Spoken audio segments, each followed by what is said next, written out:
In the quiet industrial corners of the global economy, a paradox exists. The world's greatest concentration of artistic wealth is not held in the Louvre or the Met, but in windowless concrete bunkers where no public eye is permitted. I'm Peter Loud, and this is the Global Desk. This week, we're pivoting from our usual coverage of political catastrophes to something a little more lighthearted.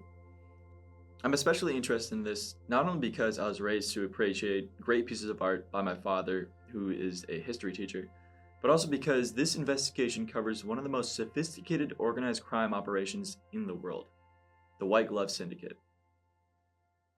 We begin in Geneva. Here, the Geneva Freeport, historically the nexus of this shadow world, operates less like a warehouse and more like a sovereign bank vault. Managed by entities like Natural Le Côte, these facilities have evolved beyond mere storage into engines of shadow banking. The premise is seductive in its simplicity: total discretion. What exactly is being stored behind these walls?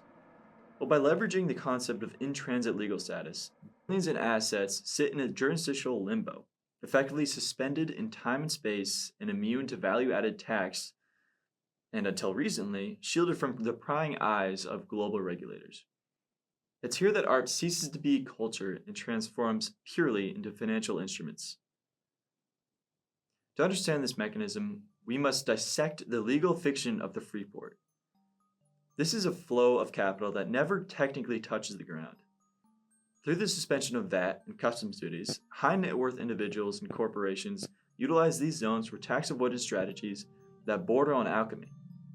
An asset, be it a Picasso or gold bullion, can change hands 10 times within these walls without ever leaving the facility or triggering a taxable event. This is the financialization of art in its purest form. The buyer receives a warehouse receipt, a piece of paper that acts as the title deed, while the object itself remains entombed. The challenge for investigators now is piercing the beneficial ownership, or UBO, veil. Who actually owns the crate? Well, often it's a shell company nested within a trust designed specifically to obscure the identity of the ultimate beneficiary from tax authorities and law enforcement. This model, perfected in Geneva, was just too profitable to remain contained. It metastasized globally, replicating its infrastructure in strategic financial hubs. We can trace the expansion to the Luxembourg High Security Hub, formerly Le Freeport, and the Singapore Freeport near Changi Airport. These are not merely storage units. They're high-security citadels designed to withstand everything from Ocean 11 diamond heists to corporate espionage. The architecture itself tells the story. Gabion fencing, inert gas fire suppression systems that suck the oxygen out of the room to protect canvases, and biometric access controls that rival military black sites.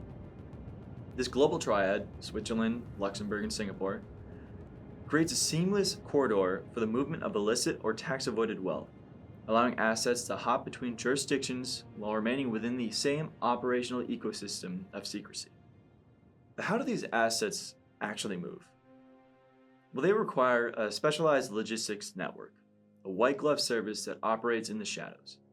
Companies like Malcolm Mitz and airlines like Cargolux form the circulatory system of this invisible market. This is not standard freight. This is high-stakes transit involving armored auxiliary police escorts and climate-controlled vaults on the tarmac. But this opacity breeds risk. The same features that attract legitimate wealth management, like anonymity and extraterritoriality, also attract the black market.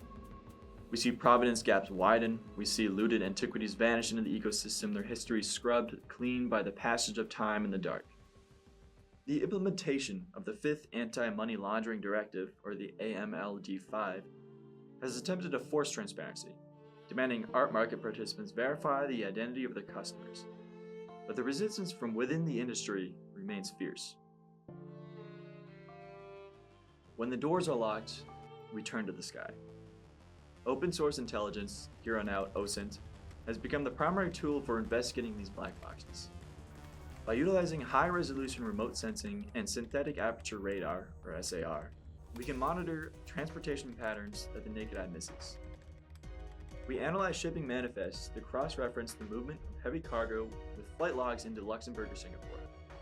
Satellite imagery reviews the physical footprint of expansion.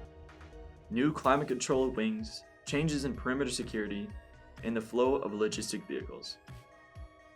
These tools allow us to construct a picture of the volume of wealth being sequestered. What we're witnessing is market suppression. Vast quantities of cultural heritage removed from circulation, distorting the art market and creating an invisible economy where value is hoarded, not shared. That's what the White-Gloved Syndicate is. A dark market filled with constantly moving, invisible pieces.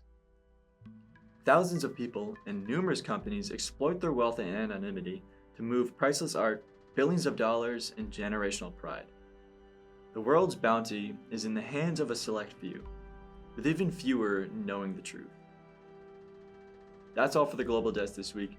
If you enjoyed this investigation, you can find others at our website, theglobaldesk.com. Stay tuned because as the world, or at least the United States, alters how we understand political engagement, we're going to have a lot more to talk about in the coming weeks. Our next episode will be posted next Sunday, but you can receive specialized alerts through our Substack, including intelligence gathered by our team and updates on global events delivered right to your inbox. Until next time, take care.